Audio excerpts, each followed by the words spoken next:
Hello student. Welcome to my channel. आज हम पढ़ेंगे कॉन्स्टिट्यूशन ऑफ इंडिया। इंडिया के कॉन्स्टिट्यूशंस जो है ये बोरोइंग बैक है। हमारे कॉन्स्टिट्यूशन में जो भी चीज़ें ली गई हुई हैं, जो भी fundamental rights, duties, DPSP list, union state, concurrent list, ये सब चीज़ हम लोगों ने कहीं ना कहीं किसी न किसी कंट्री से बोरो किया है। ये हमारा खुद का बनाया हुआ नहीं है। इसीलिए हम लोग बोलते हैं our constitution is a borrowing back. हमारा कॉन्स्टिट्यूशन बोरोइंग बैक है। यहाँ पे मैंने मेंशन किया हुआ है constitution of India also called borrowing back. इसको हम बोरोइंग बैक भी बोलते हैं। ये हमारा सबसे लेंथीएस्ट रिटन कॉन्स्टिट्यूशन है पूरे वर्ल्ड में। यहाँ पे मैंने हर एक पॉइंट को मेंशन किया हुआ है। सोर्स ऑफ इंडियन कॉन्स्टिट्यूशन, आज मैं इस वीडियो में आपको पढ़ाऊँगी कि क्या क्या चीज़ें कहाँ कहाँ किस किस कंट्री से ली गई हुई है।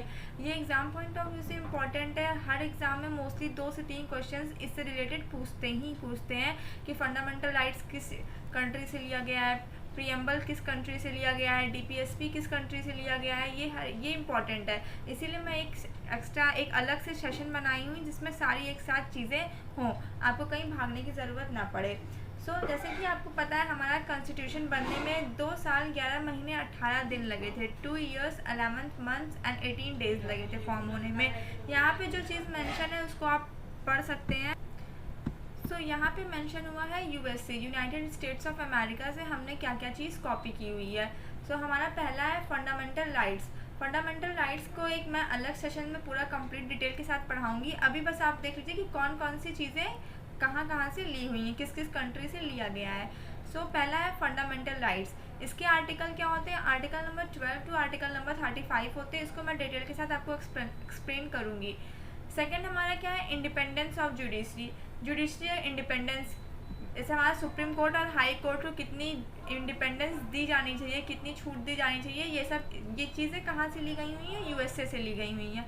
इम्पीचमेंट ऑफ प्रेसिडेंट का इम्पीचमेंट, इसका आर्टिकल क्या होता है? Article number 61। ये हर एक पॉइंट मैं एक अलग सेशन से पढ़ाऊँगी जिसके एग्जाम पॉइंट ऑफ व्यू से इम्पॉर्टेंट है। जुडिशियल रिव्यू, ये भी यूएसए से लिया गया है। प्रीएम्बल, हमारा जो बेसिक कॉन्स्टिट्यूशन है हमारा, वो हमारा भी प्रीएम्बल वो हमारा यूएसए से कॉपी किया गया हुआ है। And post of vice president, जो प्रेसिडेंट नहीं बल्कि वाइस प्रेसिडेंट की जो पोस्ट होती है, इसको भी हमारा यूएसए से कॉपी किया गया है हमारे इंडिया में। हमारा नेक्स्ट है यूनाइटेड किंगडम, यूके से हमने क्या क्या कॉपी किया है? पहला है पार्लियामेंट्री सिस्टम, मतलब लोकसभा राज्यसभा में कितने मेंबर्स होते हैं, सीट्स क्या होती हैं, ये पार्लियामेंट्री सिस्टम कहाँ से कॉपी किया गया है? हमारा यूके से कॉपी किया गया है। सेकेंड हमारा क्या है? Law making procedure. लॉ से रिलेटेड जो प्रोसीजर्स होते हैं उसको भी यूके से कॉपी किया गया है। इसका आर्टिकल है आर्टिकल नंबर 14। जो मैं एक्स्ट्रा पॉइंट बता रही हूँ आप उसको अपने नोटबुक में नोट डाउन करते चलिएगा। हमारा नेक्स्ट है बाईकैमरलिज्म मतलब भी होता है लोकसभा एंड राज्यसभा। हमारा बाईकैमरलिज्म, और जो पार्लियामेंट्री सिस्टम था उसमें लोकसभा, राज्यसभा और प्रेसिडेंट तीनों आते हैं हमारे पार्लियामेंट सिस्टम में, लेकिन बाईकैमरलिज्म में लोकसभा एंड राज्यसभा, ये भी हमारा यूके से कॉपी किया गया है। सिंगल सिटीजन, हमारे इंडिया में सिंगल सिटीजनशिप है, ये भी हमारे यूके से कॉपी किया गया है। सिविल सर्विस एग्जाम, यूपीएससी के जो एग्जाम्स होते हैं ये भी हमारे यूनाइटेड किंगडम से ही कॉपी किए गए हैं।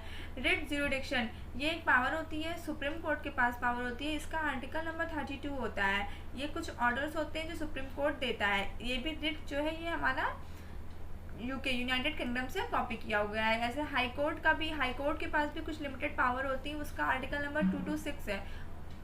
एंड ये रिट हमारा ये सुप्रीम कोर्ट के पास होता है।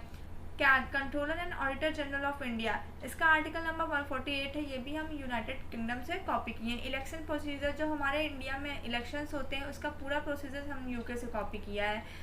नेक्स्ट वन है हमारा आयरलैंड से DPSP, directive principle of state policy, ये हमारे स्टेट से रिलेटेड होता है। ये नॉन जस्टिसिएबल होता है। इसके आर्टिकल नंबर होते हैं आर्टिकल नंबर 36 से 51 तक इसके आर्टिकल होते हैं। मेथड ऑफ प्रेसिडेंट इलेक्शंस का क्या मेथड रहेगा? इसका आर्टिकल नंबर 54 होता है। एक मैं शॉर्ट में बता दे रही हूँ कि प्रेसिडेंट का इलेक्शन कैसे होता है।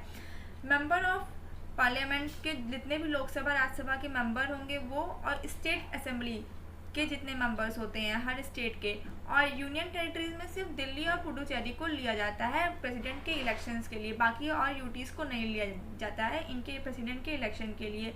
ये 3 पॉइंट इंपॉर्टेंट है। लोकसभा राज्यसभा के members, elected members of Lok Sabha and Rajya Sabha and elected members of state assemblies and elected members of Delhi and Puducherry, इनके मेंबर्स रहेंगे। हमारा नेक्स्ट वन है nomination of member of Rajya Sabha. Rajya Sabha में कुछ एक मेंबर्स होते हैं जो 12 मेंबर्स होते हैं जिनको नॉमिनेट करता है प्रेसिडेंट। उसका ये प्रोसीजर कहाँ से लिया गया, ये भी हमारा यूके से लिया गया, सॉरी ये हमारा आयरलैंड से लिया गया हुआ है। Nomination of member of Rajya Sabha, Rajya Sabha में 12 मेंबर्स नॉमिनेट करते हैं एंड लोकसभा में 2 एंग्लो इंडियंस होते हैं, जिसके लिए अभी बिल भी हुआ था कि ये 2 एंग्लो इंडियंस को हटा देना चाहिए, मतलब कि लोकसभा में कोई भी ऐसे नॉमिनेटेड मेंबर्स नहीं होने चाहिए। लेकिन राज्यसभा में हमारे 12 मेंबर नॉमिनेटेड होते हैं जो हर एक अलग अलग फील्ड से होते हैं, कोई आर्ट, कोई कॉमर्स, कोई इकोनॉमिक्स, मतलब एक अलग अलग फील्ड से हर एक मेंबर होते हैं। इसमें हमारे फॉरेनर्स भी आ सकते हैं। ये हमारा आयरलैंड से कॉपी किया गया। नेक्स्ट वन है हमारा ऑस्ट्रेलिया। ऑस्ट्रेलिया से कंकरेंट लिस्ट, जो मैंने अभी कल बताया था आपको, 3 list, union list, state list and concurrent list. जो कंकरेंट लिस्ट का कंकरेंट लिस्ट में क्या होता है कि सेंटर और स्टेट दोनों मिलके इसमें बनाते हैं, लॉज बनाते हैं, जैसे एजुकेशन से रिलेटेड, डिवोर्स, मैरिज, इन सब से रिलेटेड सेंटर और स्टेट दोनों मिलके लॉ बनाते हैं। इनको कंकरेंट लिस्ट, ये कहाँ से कॉपी किया गया है, ऑस्ट्रेलिया से। नेक्स्ट वन है हमारा joint sitting of Lok Sabha and Rajya Sabha. Lok Sabha and Rajya Sabha की जब एक साथ मीटिंग होती है, इसको ये भी ऑस्ट्रेलिया से लिया गया, लेकिन इसमें कुछ पॉइंट इंपॉर्टेंट है। जो जॉइंट सिटिंग होती है ये प्रेसिडेंट बुलाता है, लेकिन head speaker of Lok Sabha head करता है। जो हमारे इस टाइम प्रेजेंट टाइम में ओम बिरला स्पीकर ऑफ लोकसभा है, वो इसको हेड करते हैं, लेकिन प्रेसिडेंट बुलाता है। थर्ड पॉइंट है freedom of trade and commerce. Freedom of trade and commerce भी ऑस्ट्रेलिया से लिया गया है। इसमें क्या होता है कि ट्रेड एंड कॉमर्स हम फ्री, एक कंट्री से दूसरे कंट्री तक या फिर एक स्टेट से दूसरे स्टेट तक हम फ्री ट्रेड ऑफ कॉमर्स कर सकते हैं। ये हमारा ऑस्ट्रेलिया से लिया गया है। नेक्स्ट वन है हमारा कनाडा। कनाडा से हमारी फेडरल सिस्टम्स ली गई हैं। फेडरल सिस्टम में क्या होता है कि distribution of power between centre and state. ये कॉपी किया गया कनाडा से कि हमारे इंडिया भी एक यूनियन है, लेकिन इसमें भी सेंटर और स्टेट के बीच में कुछ पावर्स डिवाइड होनी चाहिए, इसी को ही फेडरल सिस्टम बोलते हैं, जो कि कनाडा से कॉपी किया गया है। Appointment of state governor. State governor, जैसे कि आपको पता होगा हर एक स्टेट में सीएम, चीफ मिनिस्टर और गवर्नर होते हैं, तो गवर्नर का अपॉइंटमेंट का जो प्रोसीजर होता है उसको भी कनाडा से कॉपी किया गया है। एंड थर्ड वन है रेजिड्यूरी पावर, ये भी हमारा कनाडा से कॉपी किया गया है। नेक्स्ट वन है साउथ अफ्रीका। साउथ अफ्रीका में से अमेंडमेंट, जो हमारे कॉन्स्टिट्यूशंस में अमेंडमेंट होते हैं, अमेंडमेंट के एक आर्टिकल होता है 368 आर्टिकल, ये अमेंडमेंट का प्रोसीजर भी हमारा साउथ अफ्रीका से कॉपी किया गया है। And election of member of Rajya Sabha, अभी मैंने आपको बताया था नॉमिनेटेड मेंबर ऑफ राज्यसभा, और अभी क्या बता रही हूँ, इलेक्शन मेंबर, जो राज्यसभा में जो मेंबर्स बैठते हैं उनके इलेक्शन का प्रोसीजर साउथ अफ्रीका से कॉपी किया गया है। और जो मैंने अभी आपको बताया था नॉमिनेटेड मेंबर ऑफ राज्यसभा, वो कहाँ से कॉपी किया गया था, वो आयरलैंड से। तो ये कुछ चीज़ें हैं आपको जो याद रखनी है कहीं ना कहीं माइंड में, क्योंकि यही सब चीज़ें जो होती हैं थोड़ा सा मैशअप करने वाली, वही एग्जामिनर पूछता है। नेक्स्ट वन है हमारा क्या, फ्रांस। फ्रांस से Republic, liberty, equality and fraternity, ये 4 चीज़ फ्रांस से कॉपी की गई हुई है। ये हमारे प्रीएम्बल में ऐड किया गया, ये हमारे प्रीएम्बल में लिखा हुआ है ये 4 वर्ड। यूएसएसआर जैसे कि आप जानते हैं ये हमारा सोवियत यूनियन है, मतलब हमारे यहाँ इस यूएसएसआर में इसमें कई सारी कंट्रीज आती थी, लेकिन जब ये यूएसएसआर स्प्लिट हुआ तो यहाँ पे 15 कंट्री फॉर्म होती है, जिसमें से रशिया सबसे बड़ी कंट्री बनती है। इसमें से फंडामेंटल ड्यूटीज़ कॉपी की गई।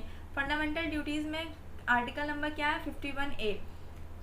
इसको फंडामेंटल ड्यूटीज़, हमारे कॉन्स्टिट्यूशन जब फॉर्म हुआ था तब हमारा फंडामेंटल ड्यूटीज़ नहीं था, लेकिन fundamental duties 42nd constitution amendment act 1976 के थ्रू हमारा फंडामेंटल ड्यूटीज़ ऐड किया गया कॉन्स्टिट्यूशन में। आर्टिकल नंबर 51A होता है एंड पार्ट 4A होता है। इसको मैंने पार्ट कल आपके पढ़ाया है, तो आप वहाँ से एक बार देख सकते हैं। Part 4A article number 51A, ये एक्स्ट्रा पॉइंट आप नोटबुक में लिखते हुए चलिएगा। एंड फंडामेंटल ड्यूटीज़ में कुछ चीज़ें हैं। 86 कॉन्स्टिट्यूशन अमेंडमेंट एक्ट 2002 किया गया था, एक तो किया गया था 42nd कॉन्स्टिट्यूशन अमेंडमेंट एक्ट 1972, इसमें फंडामेंटल ड्यूटीज़ को ऐड किया गया था। एक अमेंडमेंट किया गया था 86 कॉन्स्टिट्यूशन अमेंडमेंट एक्ट 2002, इसमें फंडामेंटल ड्यूटीज़ में 11 ड्यूटीज़ को लिखा गया था। ये इंपॉर्टेंट है आपके लिए दोनों अमेंडमेंट के लिए मैं एक अलग से वीडियो बनाऊंगी, तो वहाँ पे हर एक जितने भी इंपॉर्टेंट अमेंडमेंट्स है जो एग्ज़ाम पॉइंट ऑफ व्यू से इंपॉर्टेंट है आप उसको कवर कर सकते हैं। हमारा नेक्स्ट वन है प्लानिंग कमीशन। प्लानिंग कमीशन जैसा कि आज हमारे ये भी हमारा यूएसएसआर से कॉपी किया गया है, लेकिन प्लानिंग कमीशन हमारा अब नीति आयोग बन गया है। 2015 से प्लानिंग कमीशन ना होकर ये नीति आयोग बन गया है। नेक्स्ट वन क्या है, जर्मनी में क्या suspension of fundamental rights during emergency. अगर आपातकालीन की सिचुएशन बनती है हमारे इंडिया में तो हम फंडामेंटल राइट्स को सस्पेंड कर सकते हैं। ये चीज़ जर्मनी से कॉपी की गई हुई है। और जो इमरजेंसी पावर्स होती हैं, जो प्रेसिडेंट के हाथ में इमरजेंसी पावर्स होती हैं, इसको भी जर्मनी से कॉपी किया गया है। जितने भी इसमें इंपॉर्टेंट पॉइंट्स हैं मैंने हर एक इंपॉर्टेंट पॉइंट्स को आप बता दिया है जो आपके एग्ज़ाम पॉइंट ऑफ व्यू से इम्पॉर्टेंट है। अगर आपको मेरा वीडियो पसंद आ रहा है तो please do like share and subscribe. Thank you so much.